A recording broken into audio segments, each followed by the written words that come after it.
she was born with Charge syndrome. Because of that, she had choanal atresia, which was a total block of the nasal passages by the bone.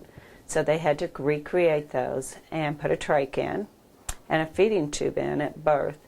Stick your tongue out as far as you can. Good girl. 4, 5, We never 6, could really 7, keep link going. up with anybody who could give her 8, feeding stick it out a therapy little bit. or oral 9. therapy, because there basically was no hope for her. I mean, there was just like, she'll never eat, she'll never eat. Good girl. Every night I had a kid who didn't eat, but was the first one at the dinner table. She'd sit there and mimic everything we do.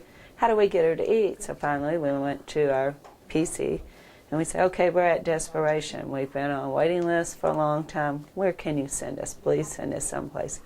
Oh, head up, open your mouth. Look at me, Brooklyn. Brooklyn, look at Andrea. I'm going in with all of it. I want it all in there. Good girl.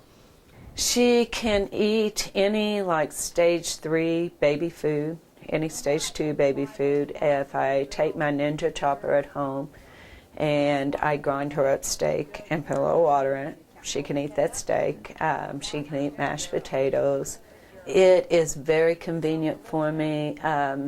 There's not many places across the river that when Brooklyn started to come into therapy and we were able to get her into therapy, at that point she was on the Indiana Medicaid and they just would not pay for therapy across the river. So this was a place we found that her insurance would pay and they would take her, and it's been such a godsend.